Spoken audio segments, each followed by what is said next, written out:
500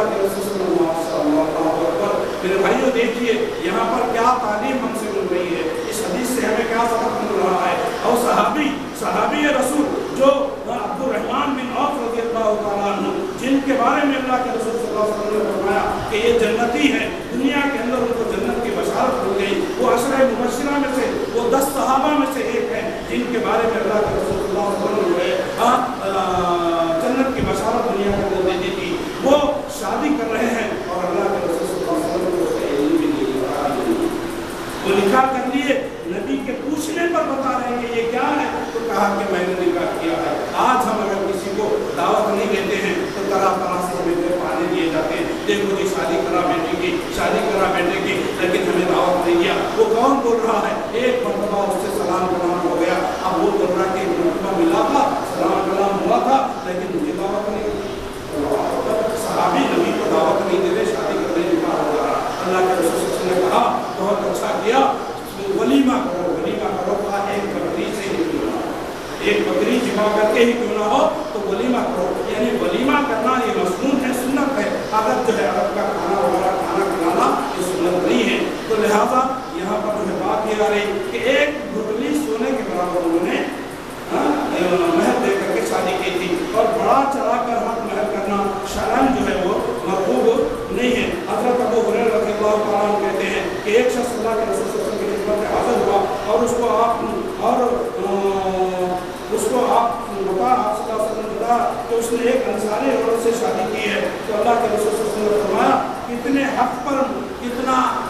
مہر جو ہے تم نے طے کیا ہے. شادی کی وہ صحابی آئے, بولے کہ اللہ کے رسول صلی اللہ علیہ وسلم میں نے فلاں عورت سے جو ہے نکاح کیا ہے. تو اللہ کے رسول صلی اللہ علیہ وسلم نے فرمایا کتنے حق مہر پہ تم نے نکاح کیا ہے. تو انہوں نے کہا 4 اوقیہ چاندی دے کر کے. کتنے؟ 4 اوقیہ چاندی دے کر کے. اللہ کے رسول صلی اللہ علیہ وسلم نے فرمایا 4 اوقیہ لگتا ہے تو جو ہے چاندی کا جو ہے وہ پہاڑ جو ہے کھود کر کے چاندی وہاں سے خرید رہا ہے, یعنی پہاڑ میں سے کھود کے چاندی نکال رہا ہے. شاید میرے پاس اتنی چاندی ہے 4 روپیہ. حالانکہ اللہ کے رسول صلی اللہ علیہ وسلم نے 12 روپیہ دی. اس صحابی کو 4 روپیہ دینے پہ اللہ کے نبی ناراض ہو رہے تھے. یعنی اس وقت صحابہ کی جو ہے معاشی حالت کیا تھی, ان کے پاس کھانے کے لیے کھانا نہ ملتا تھا. کتنے روایتیں ملتے ہیں کہ نکاح کرنے کے لیے اللہ کے رسول صلی اللہ علیہ وسلم دوسرے صحابہ کو دینے کے لیے کچھ ہے, کہا کہ میرے پاس دینے کے لیے کچھ نہیں ہے. حتیٰ کہ اپنے داماد حضرت علی رضی اللہ تعالیٰ عنہ کو اپنی چہیتی, اپنی لاڈلی بیٹی, جس کے بارے میں اللہ کے رسول صلی اللہ علیہ وسلم نے فرمایا کہ جو ہے یہ جنتی عورتوں کی سردار ہے, اس کو جو ہے نکاح میں دے رہے ہیں. ایسے شخص کو دے رہے ہیں جس کے پاس نقد دینے کے لیے کچھ نہیں. ہمارے پاس بچہ کیا پڑھ کے سعودی میں ہے, امریکہ میں, آسٹریلیا میں ہے یا کینیڈا میں, کتنا کما رہا ہے. وہ نہیں پوچھتے کہ اس کے اخلاق کیسے ہیں, اس کی کردار کیسے ہیں, اس کے کیریکٹر کیا ہے, وہ نمازی ہے کہ نہیں ہے, وہ قرآن پڑھا کہ نہیں پڑھا, دینی تعلیم اس کے پاس ہے کہ نہیں ہے, یہ نہیں پوچھا جاتا. لڑکی کو دیکھنے جاتے ہیں, لڑکی کا قد دیکھا جاتا ہے, اس کی لمبائی کو دیکھا جاتا ہے, اس کے چہرے کو دیکھا جاتا ہے, اس کی خوبصورتی کو, اس کا رنگ دیکھا جاتا ہے, اس کے بال دیکھے جاتے ہیں, اس کی چال دیکھی جاتی ہے, اس کی دال دیکھی جاتی ہے. لیکن میرے بھائیوں کوئی یہ نہیں پوچھتا کہ بھائی بچی نماز نہیں پوچھتے, نماز کے بارے میں ذکر نہیں ہوتا, روزہ صوم و صلات کی پابند ہے یا نہیں ہے, یہ نہیں دیکھا جاتا. اس کو دیکھا جاتا ہے تو بھائی بی ٹیک کری کہ نہیں کری. آج کل بی ٹیک کا بھی رواج بہت ہو گیا, بچے کر رہے ہیں الحمدللہ, بچیوں بھی بی ٹیک, سب بھی بی ٹیک. بی ٹیک تو اتنا آسان ہو گیا, سستا ہو گیا, سارے بی ٹیک میں جو ہے پڑھے ہوئے ہیں. پڑھائی آپ الحمدللہ, پڑھائی سے جو اسلام نہیں رکھا, لیکن میرے بھائیوں دینی تعلیم نہیں دیجیے, اپنی اولاد کو دینی تعلیم دیجیے, دینی تربیت دیجیے. دینی تربیت نہیں دے رہے, ان کو دین کا علم نہیں آ رہا ہے, اسی لیے ہماری اولاد, ہمارے بچے, ہماری بچیاں جو ہے یہ بگڑ رہی ہیں. تو لہٰذا میرے بھائیوں اس وقت کیا دیکھا جاتا تھا کہ بھائی مہر کے لیے کچھ بھی نہیں ہے, بس جو ہے کچھ نہ کچھ جو ہے دے کر کے شادی کر دو, بس اللہ کے رسول صلی اللہ علیہ وسلم کر جاؤ میں تمہارا نکاح کے ساتھ کر دیا, بڑا آسانی کے ساتھ جو ہے کا ہو جاتا تھا. اسی طرح سے حضرت جابر رضی اللہ تعالیٰ عنہ سے روایت ہے کہ اللہ کے رسول صلی اللہ علیہ وسلم حجۃ الوداع کے موقع پر جو خطبہ دیا اس میں ارشاد فرمایا تھا عورتوں کا تم پر حق یہ ہے کہ تم انہیں عرف عام کے مطابق خوراک اور پوشاک کرو. تیسرا حق جو ہے, دوسرا حق کیا ہے مردوں کا عورتوں پر, عورتوں کا حق مردوں پر. دوسرا حق کیا ہے کہ نان ملک کا دینا, یعنی ان کو کھانا, ان کو کپڑا, ان کو رہنے کے لیے مکان کا انتظام کرنا اور ان کی جائز ضروریات کو پورا کرنا یہ بیوی کا حق ہے شوہر کے اوپر. نان اور نلکا اور رہائش مہیا کرے اور اس کے جائز اخراجات کو وہ پورا کرنا یہ بیوی کا حق ہے شوہر کے اوپر. جابر رضی اللہ تعالیٰ عنہ سے روایت ہے کہ عورتوں کا تم پر حق یہ ہے کہ تم انہیں عرف عام کے مطابق خوراک اور پوشاک مہیا کرو. مسلم شریف کی حدیث ہے. اور ایک اور روایت میں ہے بیوی کا خاوند پر کیا حق ہے. پوچھا گیا اللہ کے رسول صلی اللہ علیہ وسلم سے کہ بیوی کا خاوند پر کیا حق ہے, تو اللہ کے رسول صلی اللہ علیہ وسلم نے فرمایا اس کا حق یہ ہے کہ جب تم خود کھاؤ تو اس کو کھلاؤ, جب تم پہنو تو اس کو پہناؤ. یعنی جو کھانا تم کھاتے ہو وہی کھانا اس کو کھلاؤ, جو کپڑا تم پہنتے ہو اسی مقدار میں اسی جو ہے قیمت کا کپڑا تم اپنی بیوی کو بھی پہناؤ اور اس کے لیے جو ہے رہنے کے لیے جو انتظام کرو, رہنے کا انتظام کرو اور اس کے جائز امور اور اس کے جائز کاموں کا جو ہے جائز جو ہے چیزوں کا جو ہے اس کا انتظام کرو. اس کو میڈیکیشن دینا ہے, اس کو جو ہے جو بھی سہولتیں جائز چیزیں ہیں وہ جو ہے اس کو دینا یہ شوہر کی ذمہ داری فرائض میں سے ہے. بیوی کا حق ہے اس کو دینا. اللہ کے رسول صلی اللہ علیہ وسلم کی روایت میں آتا کہ جب آدمی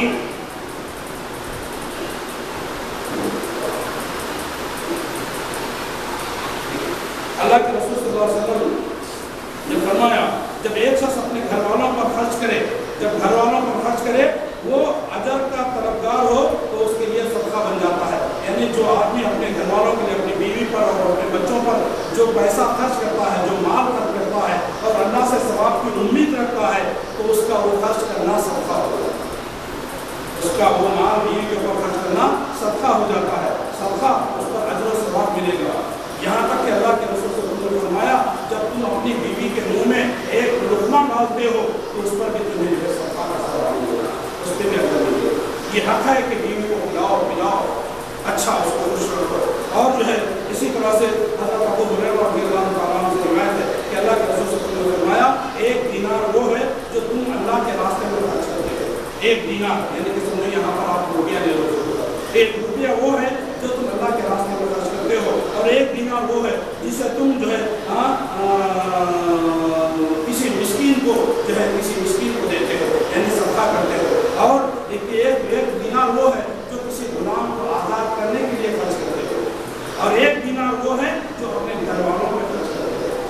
4 قسم کے دینار, ایک اللہ کے راستے میں خرچ کیا, ایک جو ہے غلام کو آزاد کرنے کے لیے خرچ کیا جاتا ہے, اور ایک جو ہے صدقہ کیا جاتا ہے, اور ایک دینار وہ ہے جو اپنے بیوی بچوں کو جو ہے بیوی بچوں کو خرچ کیا جاتا ہے. اللہ کے رسول صلی اللہ علیہ وسلم نے فرمایا ان میں سے سب سے بہتر دینار وہ ہے جو تم اپنے بیوی بچوں کو